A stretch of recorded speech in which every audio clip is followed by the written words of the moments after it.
So stoked to have Danny Wright here because there's a lot to talk about. Oh, I'm glad to be here. Danny Stepper's always here. But Danny Wright, we're doing, not only are we in business together on your brand, but we've also got a really cool announcement around Beverage Forum. Yeah. But I think the best way to do it is kind of let you introduce yourself and really start us sort of at the beginning, not when you were in short pants, but sort of at the beginning of your career and sort of understand how we got here. Great. Yeah. No, thank you for having me. I'm Danny. I'm the CEO and founder of Collab. We're still a startup. We're still, in our early years right now. And so we're currently at the point now where we're sort of starting to really take on some growth. But I can take you right back. It wasn't that long ago. But what is Collab? So Collab, basically, we want to sort of create the next set of beverage brands, but led by sort of creators. It's solely creator-led or brand-led. So sometimes we try and fit sort of beverage and specifically coffee. That's probably where our forte lies. Why is that? Do you have a history with coffee? Yeah, that's where I started, sort of in the coffee roasters and sort of working with marketing within the coffee roasters, basically working with online side, subscription models, subscription coffee. That's where it all sort of started. So do this. Tell us about the big launch you just did and then go back to the beginning. Okay, sweet. Because I know about Florence. So yeah, Collab is unusual. Yeah, so Florence by Mills is Millie Bobby Brown's coffee brand, and we've just launched that into Walmart. Wow. Big stuff for us. It took us about sort of 16 months to get into Walmart, which is, I suppose, pretty quick. Trevor Drinkwater helped you with that. Trevor Drinkwater. He's a friend. He's a friend of Poor Decisions. Yeah, he's a friend of Poor Decisions? Yes. Yeah, nice. I like it. Trust Influence has been great. They got us into that sort of side. But then that's been a lot of work, and sort of we started sort of online, going right back to the beginning. Actually, we started with just sort of minor influencers, people with like 20 to 30,000 followers, and we wanted to become like this company that basically let people just drop ship coffee for them. That's sort of how we sort of just started it. Roast and ground primarily? Roasted, ground, capsules, some concentrate sort of bits and pieces. We still do the concentrates, but... Is this your first ready to drink with Florence? Yes, first ready to drink. Exciting it's a different times, rodeo. Right? Yeah, it's a whole different RTD's hard, man. Oh, really? I didn't know this. Yeah. No, it's... but I think what we were finding is that the people and the partners that we were working with, the clients we were working with, had younger, more dynamic audiences that needed quicker drinks, like quicker access drinking. And so that's what led us down the RTD side, because everyone was going, can we not go and grab it from a shop? Can we not go? And the coffee side was just completely diluted. So we had to go down the RTD side. So that's what took us into it. Wow. Yeah. And so Walmart's an interesting place to start. Coming from someone that just launched a coffee a couple years ago in Walmart with a creator. Yeah, we launched Emma Chamberlain's coffee, and it was hard. It was really hard. But I think your brand's a little different than hers. So Emma's, is very low sugar and alternative dairy. And Walmart thought it was really great at the beginning because they're like, man, all these Gen Z women are coming to our stores that have never been in our stores. But that alone wasn't enough to make it sustain there. Right. Now it's doing really well outside of Walmart, but that was their first part. So understanding those scars that Chamberlain has, what do you think? Why do you think Walmart bet on this? I think, to be honest with you, I really believe there's a difference between a celebrity and a creator and influencer. I really do think that, there's quite a big difference in that sense, in the fact that actually the ongoing exposure of Millie being in, Stranger Things, for example, in Enola Holmes, in a Netflix series, is natural, just in the spotlight, constant. Her audience is probably bigger than Emma's too. Yeah, it's bigger. Even though she's not a creator, no, exactly, and a social media phenomenon, she's a celebrity with a huge following. Exactly right. Yeah. That's exactly it. So I think that's a big thing, and actually one thing that we learned right from the beginning is there is a big difference between influencers and celebrities. But also we've gone down the indulgence side, we've gone down the sweet, we've gone down to the things that we know work for that young audience. Because everybody says no sugar, organic, but they all buy milkshakes. They want milkshakes. Exactly right. That's it. We've gone for milk, we've gone for the sugar, we've gone for the flavorings. We're going to go, we've got development, we've got product development over the next 18 months that actually maybe drops into a little bit more healthier. Maybe we're going into decaf a little bit, some cool flavorings. We've got an idea using tonics and espresso, which is... So you started at Walmart. Yep. Have you had any success with any other retailers? Have they? We got a few different retailers coming on board. Albertsons actually we're launching in the next few weeks, which is another big one. Again, helped by sort of trusted influence guys. In a banner or? Yeah, no, nationally. So wow, you guys are going big. Yeah, it's good, and it's you know what, when you go big, there's especially when you'll start selling up, there's challenges of going big first. I imagine most brands start locally, scale up slowly, and everything like that.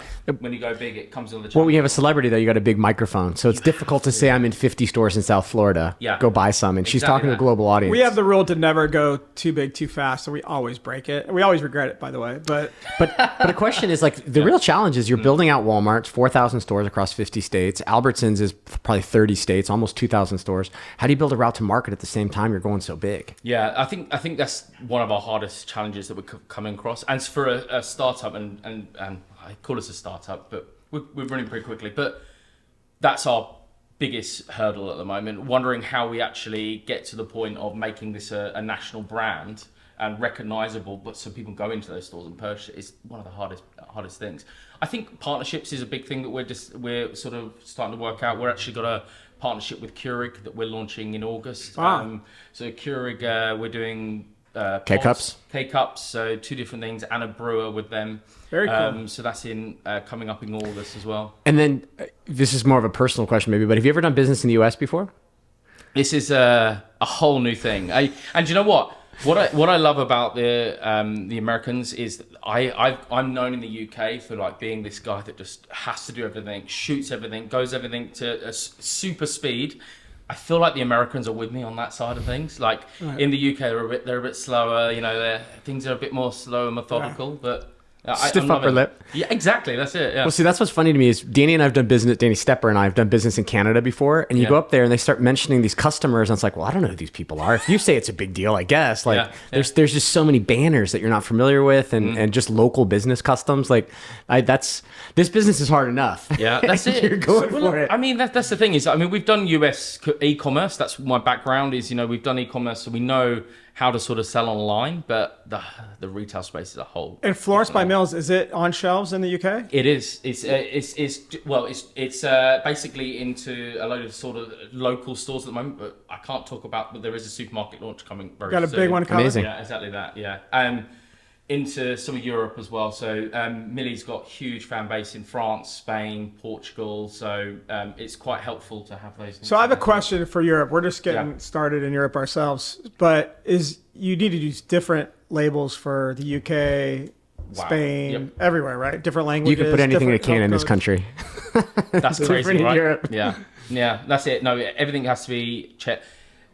Everything has to have each language on the back of each can, so you have to change everything. Also, going into we're based in the UK as well. Obviously, we left the EU a couple of years ago. It was Brexit. It was quite a big thing. But like all of those processes have changed as well going to Europe. So it's still, I say America's an exciting market, but the European side is much more complicated, I would say, in getting it out there.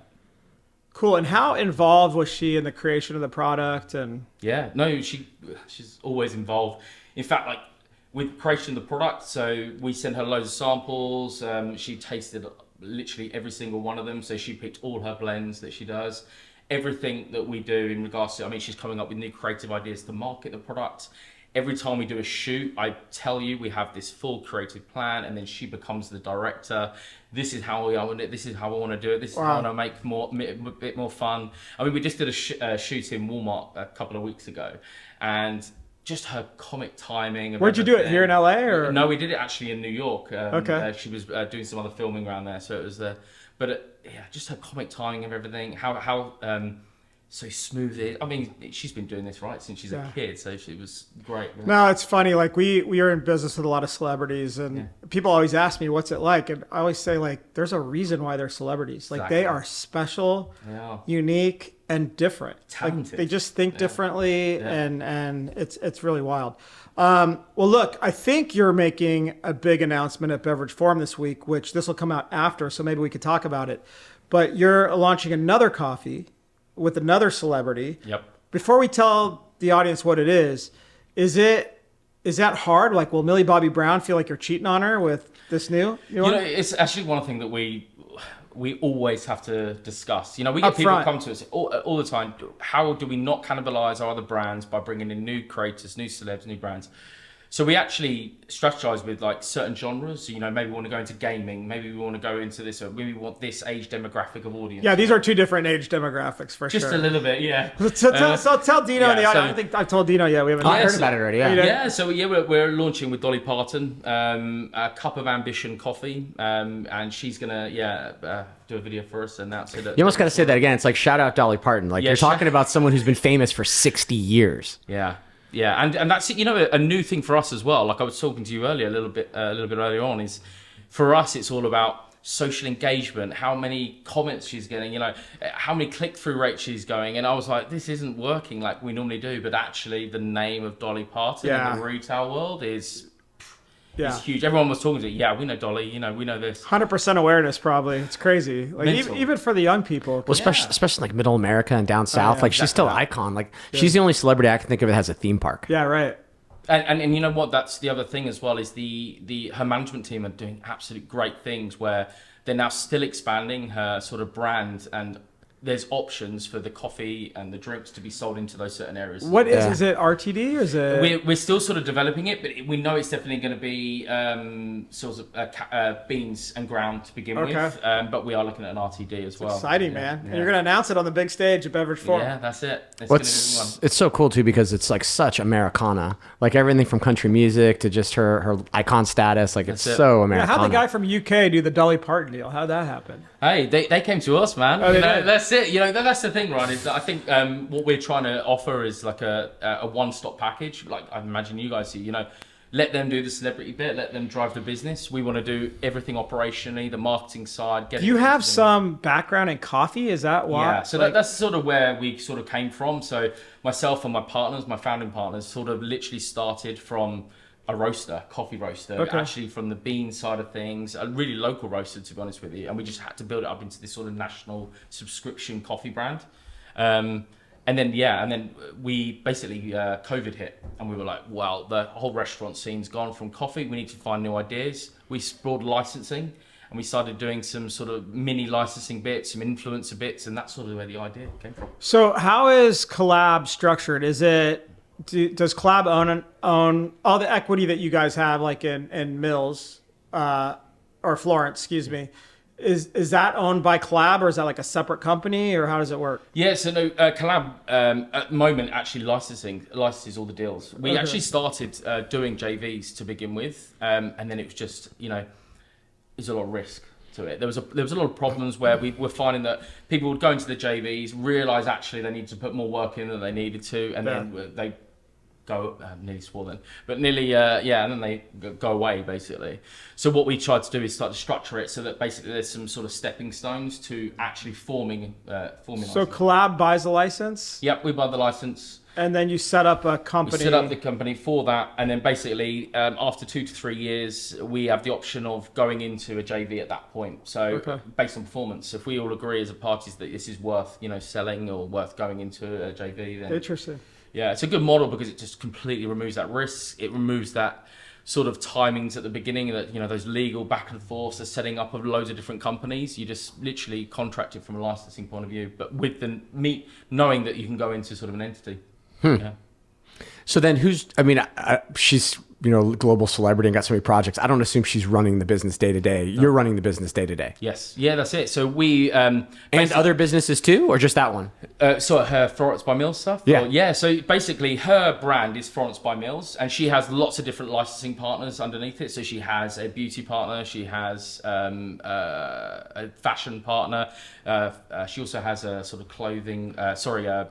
sunglasses brand as well. And all those make sense. The coffee thing, is she just a coffee head? She likes coffee. Yeah, that's rad. Exactly it. And it sort of worked for us. We were looking for a very feminine driven brand.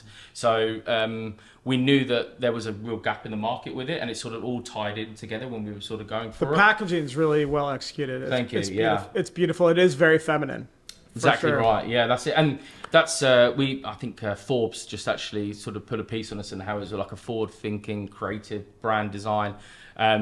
And that's our team. That's the Collab team doing that design work, all in house. So like 80% of the U.S. coffee business is still Frappuccino, and no one's really been able to break through, including us. No one's been able to break through. Yeah.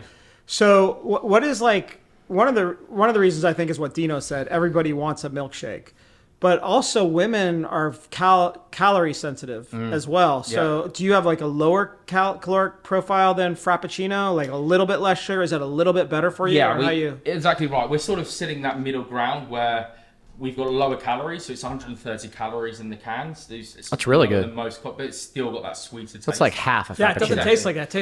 It tastes great. Good. Yeah, so that's sort of what I think our coffee background sort of helped with that, because we have a really good sort of R&D team that sort of constantly working on different flavorings and things like that. But exactly right, it's really hard to get that balance. The female audience really they're very health conscious at the same time, but they all want that sort of sweet kick. And when you're going to sort of the festivals of the world and everything like that, that's the sort of drink that they want in their hand, and that's sort of the lifestyle feel that we want. You're a little more indulgent in those moments too. Exactly right. Yeah, that's exactly it. Do you make the product here, or do you make it overseas? We don't. We make it overseas. Ooh, what's that like? Because you're like one of the first guys I've spoken to. It's like you're in the tariff environment now. Like most domestic beverage companies are kind of sheltered from it. Maybe you got some aluminum exposure or something like that, but you guys are in the thick of it. We are in the thick of it. What I would say is that we have sort of exclusive agreements with our manufacturers, which has helped because we can renegotiate hard on what we're doing. So we actually found that our costings were doing us really good help in what we were doing project-wise. So we tied that manufacturer down for at least 5 years now. So what we're trying to do is negotiate them with the tariffs and everything going on. What I would say is that we've actually gone to all our retail and said we're not budging. We've got the margins enough to sort of keep it going even with those tariffs there. And it's been a really good selling point for us, both from the buyers, but also to investors and all that sort of thing as well. Well, it's a technical product too, because Danny and I had a front row seat when Coca-Cola brought Illy coffee to the U.S. Oh, yeah. And they were making it at a place called Kokio, which I think was in Denmark. Yeah. Oh, wow. And the reason they made it there was it was the only place on the planet the Coca-Cola company could do hot milk. Wow. So they made it in Kokio for years before they finally threw the towel in. They never got to domestic production, but I watched them do that. Wow. Yeah, that's pretty cool. I mean, yeah, that's all the things about it. But the companies that we're using are mostly Asia, to be honest with you. But they manufacture across all different sort of beverages. So you're from the UK, it's made in Asia, and you're selling it in the US. Hey. Just keep it simple, man. What the hell? At least the US is on the way from Asia to the UK. Yeah, that's exactly Depending on which way you go. Yeah, right. Yeah, exactly. Yeah. But yeah, no, I mean, we tried to keep it simple. But when you've got celebrities involved and influencer partners, margin is everything. Like, because first of all, marketing costs are quite high when you're sort of working with these sort of celebs. Right. That doing. Are they expecting you to spend a certain amount? Yeah, of we have a certain amount of spend that we have to spend on marketing, but also even just like the costs of for example, just makeup. We were just talking about sort of makeup and all those sort of things. Those are things that add up. Travel costs, add up to sort of things. So that's the beauty of Beverage Forum. So like when Downey launched his coffee at Beverage Forum last year, like to get Downey to Bentonville, Arkansas for Walmart, Cincinnati for Kroger, Dallas for 7-Eleven, there's security, there's private jets, there's hair and makeup. But he came to Beverage Forum, launched his coffee. We set up meetings for him with all those retailers, and he walked out of there with, I think, 12,000 doors in one morning. And so now the word's out. That's why Tom Holland and Lewis Hamilton and Jay Shetty and Hulk Hogan, that's why they're all coming. Why do you think I'm here? Yeah. So it's a big hack, because it is hard getting these celebrities around. Even if they're willing to do it, their schedules aren't. Oh, yeah. Well, that's it. Like literally... we were hoping to get Millie at Beverage Forum, right? Yeah. We had those conversations, and just literally, she's filming a Nola with Netflix in the UK at the moment, so she couldn't do it. She'd have been okay, but we got Danny Wright. Hey, that's what I was. I'll tell you what, though. I mean, that's the thing, right? Is that with Millie and sort of her scheduling at the moment, she's still young as well, so she's got that energy where she can do film after film after film, and actually talking about sort of Dolly Parton. Complete different scale. I was talking to her management and saying she's still going, she's still doing all these sort of things. She's got energy. She's got endless energy. Unbelievable energy. So this is interesting. Yep. So we're gonna make a big announcement at Beverage Forum. Huge. In a couple days. And it's going to be interesting. So should we just spill the coffee? Spill the beans. Yeah, so we are launching on October 7th and 8th. We will have Beverage Forum Europe at the O2. You are our partner on it. Excited. We are extremely excited. We've had a lot of conversations with partners already who are also excited. Try being on an email thread with two guys named Danny. Yeah, that's no fun. Yeah. I love the fact that you've started calling him Stepper now. Like, Yeah. there's a Stepper and That's Wright. been going on That's an easier way, right? That's been going on a while. But Okay. so you've done some already great work. You know a lot of the retailers over there in Europe. So, we know we have interest some big iconic global beverage brands. Jonas, the president of LVMH Spirits, he's already confirmed. Millie Bobby Brown's going to come, which is going to be amazing.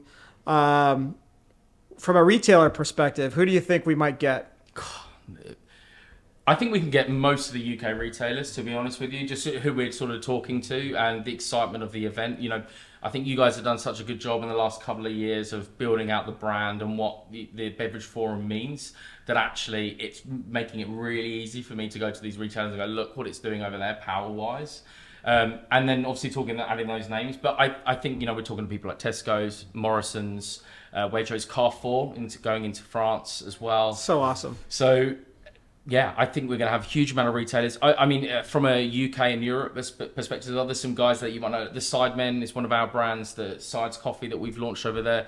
They're big influencers? Big YouTube group. Do a lot of the stuff with Mr. Beast, stuff over in the UK and Europe, but they're going to be there as well, talking about that. So, yeah, there's a lot of people there. And the O2 Indigo is hosts the biggest Tell the because we didn't even know. You're like, this is where we're doing it. You've got to do it. We're doing it there, and we just wrote a big check, right? We're doing it there. We're committed. But tell the audience a little bit about the O2 because I lived there for 4 years, so I know a little bit. But tell the audience about. Well, the O2 is known for just bringing the biggest acts in the world to there. I mean, Billie Eilish has just played there.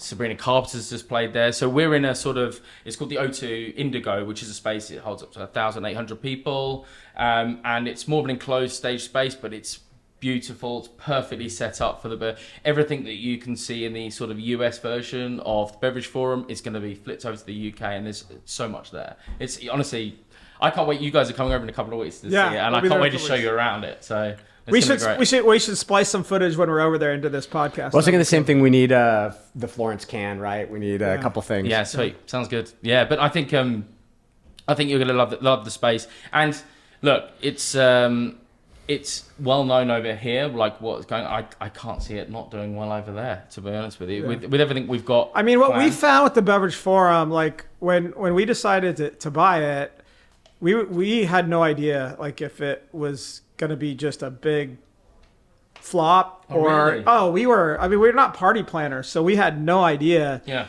And I think what we've established now, especially because this one is so beyond sold out, we probably could have sold double the amount of tickets we sold if we had enough space. I think the industry is just starving for it. Yeah, I agree. Right? And I'm hoping that it's the same in the UK because there's just nothing like the Beverage Forum. I mean, there's some great conferences. Like we go to all of them. We sponsor a lot of them. But there's nothing like the Beverage Forum where it's so retailer centric. Yeah. We sprinkle in a little Hollywood, which we'll do I think that's the little thing, right? Sprinkle a little Hollywood in, and we don't get that at all in the UK. So I think that's where the magic's going to go. It's interesting because I think what really drives the traffic at Beverage Forum is the retailers, but the retailers love to meet the celebrities because it's celebs. Yeah, that's true. Right? They're all going to meet them, on Tuesday, like Tom Holland and Lewis Hamilton and Hulk Hogan. He'll meet with Walmart, 7-Eleven, Albertson. He's going to meet with everybody. They're going to meet with everybody. So I do think that's a little, kind of hack that we've done. But you have to deliver incredible panels, which we will in the UK. Definitely. But I'm so pumped on this. It's going to be cool. No, it's going gonna be cool. Global, baby. No, but I don't. And the other thing I think that's worth saying is I don't think we could have done it without having a guy on the street, without having that local knowledge. Like you named off some retailers, and I'm happy I heard of them, but I don't know anybody there. Right. Yeah. So I think to Danny Stepper's point, we've demonstrated the ability to execute. I think we're great at like producing the event, but the content's king. So having a partner like you there that is bringing, the element that we need to be successful is super important. Oh, great. Yeah, and we're super pumped to be part of it. I mean, I think we spoke last year and sort of come up with the idea, and we was like, let's move it, let's get it going. That same energy was there. So we're doing it October 7th and 8th. Like, man, it's on this year. That's 6 months away. That'll be here in a second, man. Yeah. So buy your tickets. There won't be 1,800 available. No, there won't. Exactly. There definitely won't be. But no, yeah. So yeah, super excited about that.